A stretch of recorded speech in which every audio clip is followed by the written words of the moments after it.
Yeah.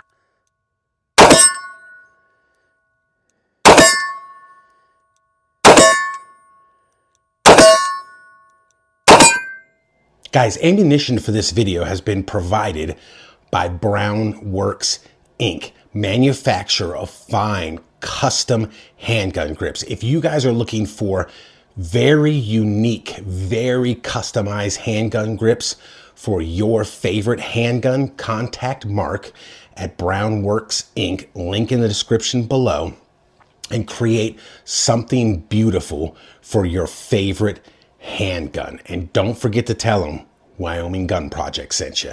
What's going on, folks? Welcome back to the channel. So today we have a super cool revolver for you to check out, for us to check out together. This is the Smith & Wesson Model 27 in their, I believe this is in their classic line. So let's just open this up, dispense with the box real quick. Obviously, this is a blue plastic Smith & Wesson box that it comes in. It comes wrapped in the old classic Smith & Wesson paper, and you get the gun lock and some other junk up there that really doesn't matter. What we are here for actually is this revolver. So let me set this aside here. Man, look at that sucker. Look at that sucker. That's a beautiful revolver. Guys, look, I've had some issues with Smiths in the past. If you are familiar with my channel, I have had issues with Smith & Wesson revolvers. Most of them minor. They're not mechanical and finish-wise. They're not mechanical in nature that the gun doesn't work, but it seems like sometimes Smith cut some corners. Now, I bought this from a local shop, and I think it's absolutely beautiful, man. This is like a classic re-release or a re-release of the classic Model 27, which like morphed into the Model 28. I think they call that Highway Patrolman or the Trooper model. I don't remember. Smith guys, correct me down in the comments, please. And this one, you know, they brought it back out a few years ago, and this is beautiful. I've always loved these 357 Magnums with the tapered barrel. I think that's just awesome. And the not full length underlug, again, I just love the way that this revolver looks, man. The only really minor problem I've noticed, which I didn't notice in the gun store when I bought it, I did take a look at it real quick, but the wife was like, if that's the one you want, come on, let's get it and go. And I'm not blaming her, but when your wife tells you get a gun and go, you get a gun and go, right? But I noticed it once I got home and started messing with it. Now, I literally just got home with this gun. It has not been fired. It's brand new in the box. And I'm filming the tabletop now, and then I'm about to run out and bust its cherry. Finish looks beautiful. Everything, I cannot find anything wrong with this except one small thing, which now this is, 4 modern Smith & Wesson revolvers that I have. 3 of them are 357 Magnums, a Model 66 Combat Magnum, a Model 686 Plus, a Model 629, and now this one, the Model 27. The Model 66 Combat Magnum, the Model 629, and now this one all have cockeyed triggers. Now, to varying degrees, one of them is pretty darn bad. I don't remember which one it is. It might be the 66 Combat Magnum, might be the worst. But this one suffers from the same thing. The trigger is just slightly cocked, and I noticed it after I got out of the box and was setting up to film this. I did not notice it in the store. To tell you the truth, I didn't even think about checking it. It's not bad to the point where it would have prevented me from buying the pistol anyway, but if you can see, we'll get the negatives right out of the bat. Look at how, I'm not even going to measure it with calipers. My last videos of the other Smiths, I measured them with calipers, but you can see it there. You can't see the edge of the trigger on there, and you can see the edge of the trigger there. So it is cockeyed. Let's get that right out of the way. It did have the Hillary hole, so I'm like, But again, the Hillary hole has always kind of been an eyesore for me, but has never prevented me from buying the pistol. But I do got to point it out. Now, what do I love about this pistol? Oh, buddy. Look at this. I think this is one of the most beautiful, aside from the Colt Python. I love the Colt Python. In my opinion, the Colt Python is my favorite 357 Magnum revolver. But this is stupid cool too. It's right up there, man. The tapered barrel, the way they do this with the lug and the cuts on the lug here. Oh, it's just, and the bluing. They did a very good job on this bluing. These grips are fantastic looking. They have serrated the front of this wide trigger. I dig that. They've put serrations down the back strap and the front of this revolver. I think this was called, I think when this style of gun first came out way back in the day, they called this the registered Magnum. But then they eventually came to the 27, 28, all the rest of those. This cylinder is a massive, beefy cylinder, man. It's so cool. It's just, look at it. I mean, it's 6-shot, 357 Magnum. Look at the forcing cone on that sucker. Look at that forcing cone. That's nuts. How thick that sucker is. Oh my gosh. There's the front of the cylinder there. You don't see any. This is just a giant chunk of steel. Now I'm not super familiar with the, they got the Smith has the L frames, the N frames, the X frames, what's the little lightweight snub nose? I forget, but they have they lettered all their different style of frames. I forget what size this is. Is this N size frame? Smith guys, again, I love hearing from you guys. Let me know in the comments down below if this is like built on an N frame, because this revolver seems massively overbuilt, and you can see the gap in the cylinder right there between the frame and the cylinder. Where, I mean, this is just, I can't wait to get this out and shoot it. I really can't. I'm excited about this. This is fantastic. Adjustable sights, as you can see, they did a very fine, let me see if I can get it in camera. Oh, there you go. You can see it right there. They did a very fine, like, checkering on the top there. I dig the fact that they put serrations all the way up here and it kind of ramps up to the front sight. That's awesome. If this sucker shoots, like I think it will, if it shoots and I get no problems with it, this is going to be a fantastic pickup for me. I am super excited about this. So let me stop talking and let's get a weight, a trigger pull. Okay. Let's get a weight and a trigger pull on there. Sorry. And then let's just, I really want to get this bad boy out and shoot it. So let's see what the weight is on this. 42.69 ounces. Very nice. She's a chunky boy. She's a chunky girl, I should say. Well, I don't know what it identifies as. Kidding. Those hippies. 12.24. 10.16. And 9.50. I'll tell you, it is super smooth, dude.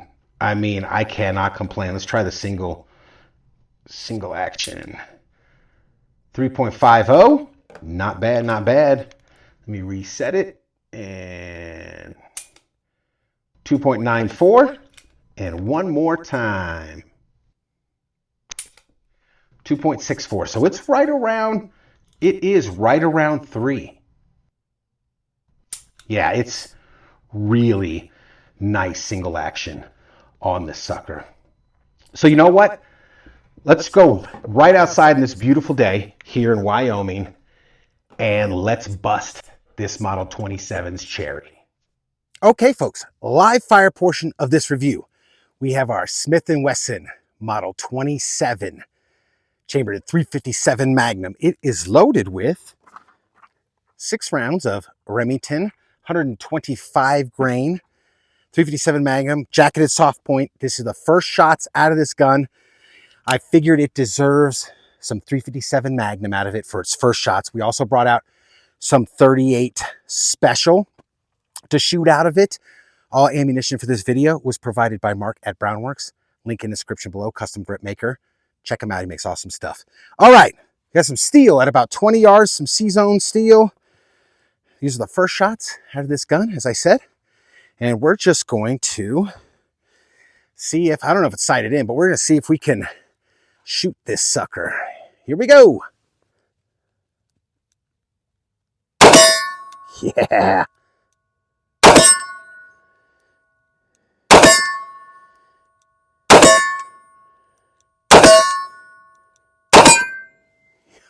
Oh, baby. Yeah. 357 Magnum is a beast. I love 357. Uh-oh. Do we got a problem here? It's like some of them are sticking pretty good. Oh, buddy. We have to pop it. There we go. Huh. We'll see if that kind of stuff continues.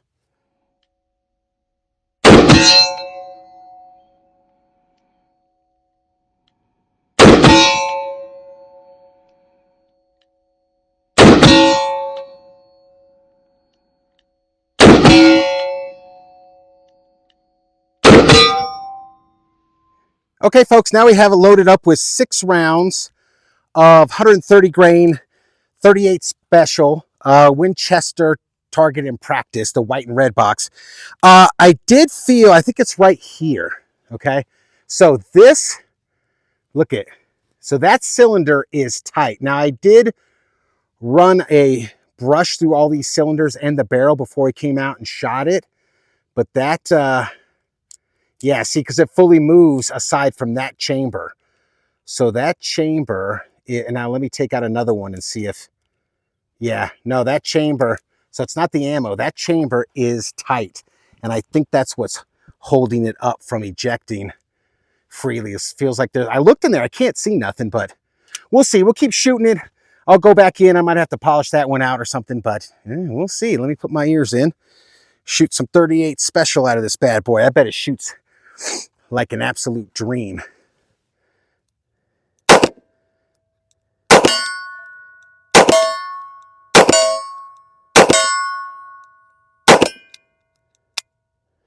Okay, that was awesome.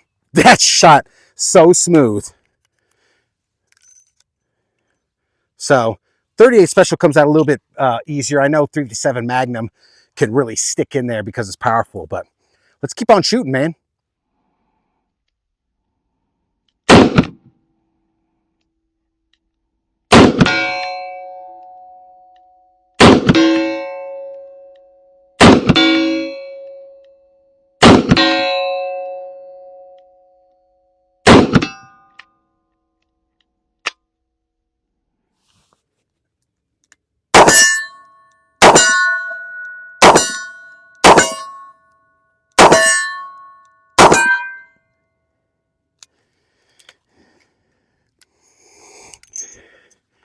Yep, still sticky on that chamber. That was some more 357 Magnum.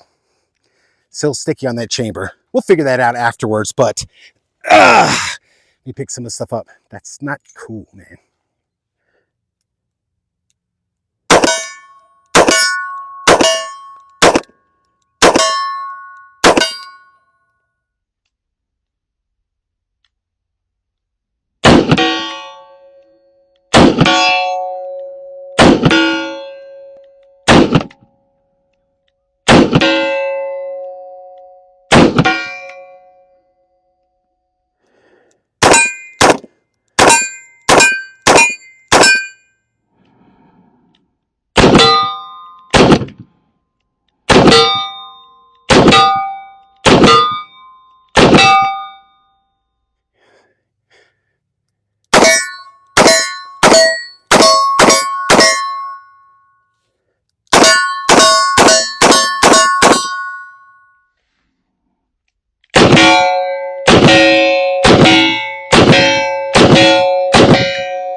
Oof, nope. That was 357 Magnum. Still doing that one cylinder right there. Look. Ow, hot. So if I shoot 38 specials out of it, no problem. But see that chamber? Ah, that might have to be, I don't see a burr or anything. Maybe, no? I don't know. We'll have to figure it out, but that's definitely not great. That's not cool.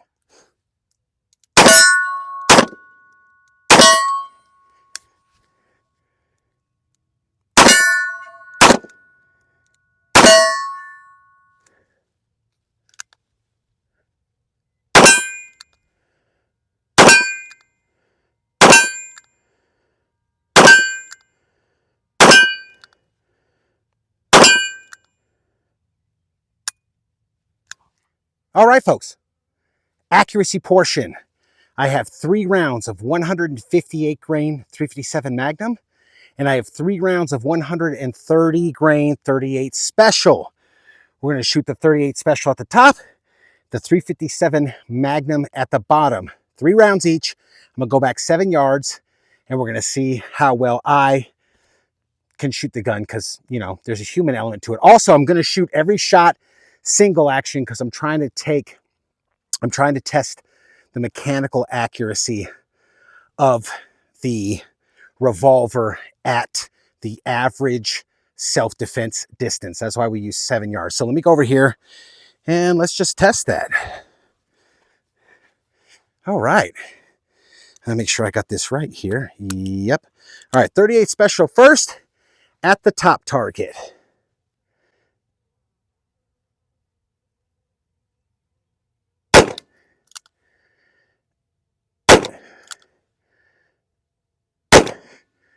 Okay, now 357 Magnum at the bottom target.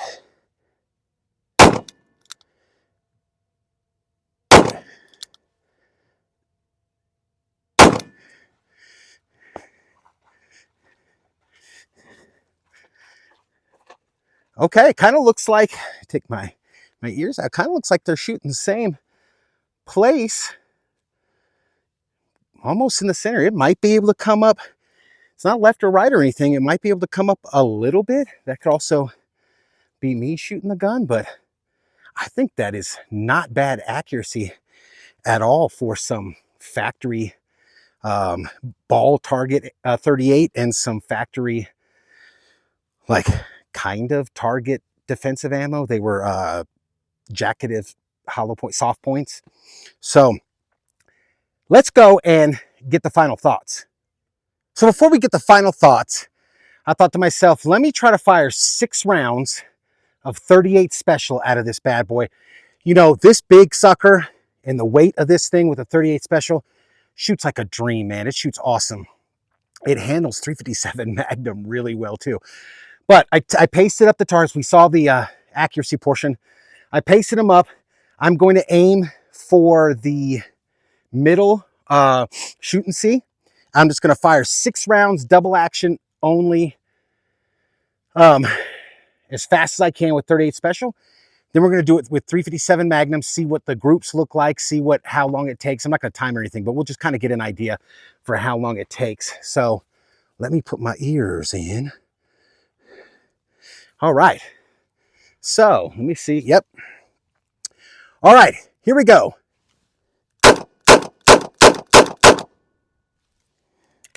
Okay. See, it ejects fine with the 38 Special. Looks like we got one almost dead center. And then, frankly, that's not a super group, but that's not a timed aim group. This is as fast as I could shoot a revolver. They're all in the A zone. So that's not too bad. I'm pretty happy with that. Let's see if we can zoom in a little bit there and see what it looks like. So we get an idea. And now I'm going to fire the 357 Magnum so we can kind of guess. You know, here we go.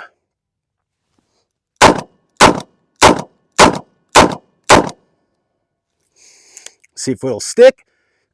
Yep, it's sticking. There we go. Got to pop it. So not bad. Let me walk up and we'll take a look at that. Let me walk you up here. So let me take my ears out so I can talk here. So this was, are we seeing it? I don't know. It's the sun's kind of, so that was this, these four. So two there, that one, and that one were 38 special. So we have 1, 2, 3, 4, 5. Oh, looks like one there too. 6. So this was 357 Magnum. So I would consider them really close groups, except if we go back and watch it, I'll bet you will see that I shot the 38 special much faster with a similar size group. But the 357 Magnum's much more powerful. So it's trade-off there. You want to shoot really fast? Maybe load up some 38 special plus P. And this was just target and range. So, you know, maybe shoot it with some plus P, but this kind of gun, you don't really carry it for concealed carry. This would be like a hiking gun and just a cool gun, man. So now let's go and get the final thoughts. Final thoughts on the Smith & Wesson Model 27. I meant to say too, this, I think, good, it's hard to see, but I want to say, this says Smith & Wesson Model 27-9. Let me look on the box. -9, yeah. Okay, so again, this is like the re-release. I think they call it the classic line or something like that. This thing's fantastic. I forgot to mention too, even after shooting it, I mean, this cylinder is flipping tight. There is absolutely zero end shake. None. And as far as back and forth move it, very little. So the cylinder lockup on this thing is fantastic. And I noticed it before. I think I failed to mention it in the tabletop, so I'm saying it here. And this is even after we've shot 50, let's see, probably, I'm looking at it right now. It looks like 80 rounds, probably 20 to 25 of that. Looks like it's 357 Magnum and the rest was all 38 special. And I mean, man, this thing is fantastic. I dig, again, the tapered barrel, kind of that mountain gun look. Man, I am thoroughly impressed with this. Two negatives, as I showed in the tabletop. The trigger is sitting off to the side, so it's cockeyed again. This is my third Smith & Wesson revolver, a Model 66 Combat Magnum, a Model 629, 44 Magnum, and this one that now all have Cox triggers. Does it affect function and reliability? No. Is it a glaring QC issue? Yeah, it is. That and that one sticky chamber, I'm going to go in the house and investigate that. Because again, I ran a little, like a barrel swab through a patch and stuff through the barrel, through the cylinders and the chambers, or the charge holes, as some call them. And, you know, I didn't get nothing out. I don't know if it was just a piece of debris in there. I figured it would probably come out after the first time, but I'm going to have to investigate that a little bit more in the house. But for me, even with the little small things, I think this is a beautiful gun. It's just, it's fantastic. So I give it a thumbs up. There it is, guys. Thanks for watching. We will see you next time.